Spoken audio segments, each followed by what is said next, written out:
based on a true story is the oldest trick in Hollywood's book, and horror fans have seen variations on that idea countless times. The blurrier the line between fact and fiction, the bigger the potential scares, right? But sometimes, the stories behind the scenes are even more terrifying. Here's some horror movies based on even scarier true stories. Dracula.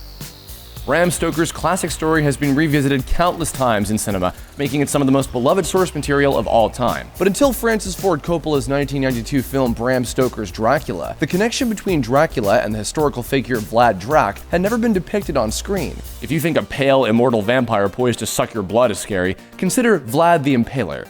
The Transylvanian noble is thought to have tortured and executed as many as 100,000 peasants and civilians during his reign.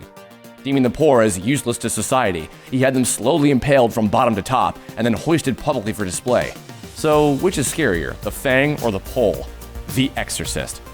The Oscar-winning 1973 film The Exorcist was based on the 1949 possession of a Maryland boy named Roland Doe, who reportedly underwent an exhausting battery of exorcism performed by Jesuit priests. While skeptics maintain that Doe was insane, the phenomenon of demonic possession has been traced to biblical times and is taken very seriously by religious experts. While neither spinning heads nor projectile vomit has been widely reported, levitations, shaking beds, and speaking in tongues have. Not scared yet? Well, consider that the demand for exorcisms has rapidly increased in recent years. In 2015, the Catholic Church reported having as many as 100 requests at any given time. The Amityville Horror. The house at 112 Ocean Avenue in Amityville, Long Island is an icon of the horror genre, having inspired the Amityville Horror film franchise. But what transpired at the actual address is more horrific than anything depicted in the franchise. There, 24-year-old Ron DeFeo brutally murdered his mother, father, and 4 younger siblings with a shotgun in 1974. The hotly contested account in Jay Anson's book details the bizarre events that followed. The house reportedly stood empty for 13 months until the Lutz family moved in, only to abruptly flee after 28 days, claiming they had been terrorized by paranormal phenomena. After extensive paranormal investigations for decades, subsequent owners remodeled the exterior, and it's no longer even listed as 112 Ocean Avenue. The house is still standing, though, and for just a low price of $850,000, it too can be yours. The Serpent and the Rainbow. Zombies are all the rage, as The Walking Dead and practically every other TV show and video game seem to prove. In Wes Craven's 1988 voodoo horror film The Serpent and the Rainbow, however, we find a very different kind of zombie. It's loosely adapted from a non-fiction book of the same name by ethnobotanist Wade Davis, who outlined his expeditions to Haiti investigating the bizarre case of Clairvius Narcisse, a man who had reportedly returned from the dead. According to Narcisse, he was administered a pufferfish toxin after offending a voodoo sorcerer. As a result, he collapsed and was pronounced dead.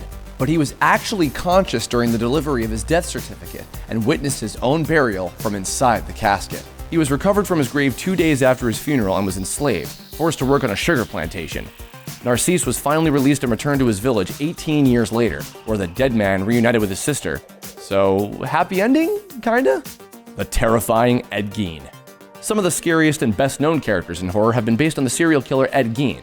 Gein's grisly murder spree inspired Leatherface of the Texas Chainsaw Massacre, Norman Bates of Psycho, and Buffalo Bill of The Silence of the Lambs, just to name a few. In fact, Gein's actual crimes were so heinous that he might be the most monstrous figure in American history. The Gein family wasn't exactly a Norman Rockwell portrait to begin with. His father and 2 brothers passed away early in his life. After the passing of his sole companion, his beloved mother, Gein lived alone in their rural Wisconsin farmhouse. The mild-mannered handyman didn't attract much attention in the 12 years following her death. But when a neighboring hardware store owner disappeared in 1957, Gein came under suspicion, and a search of his property revealed the decapitated woman in a shed, splayed out like a pre-skinned deer. Inside the house, authorities found masks, wastebaskets, and lampshades made from human skin, along with assorted human remains. In fact, some of what was discovered is far too grisly to mention here, but suffice it to say, Gein's living room would make Leatherface blush. It was later determined that he'd also been making late-night visits to nearby cemeteries, exhuming women who looked like his mother. His room was found boarded up and completely untouched. Gein's story, even sans chainsaw, is truly the stuff of nightmares. Thanks for watching. Subscribe to our YouTube channel to watch less scary videos like the one you just saw. And leave us a comment to let us know which of these true stories is scarier than fiction.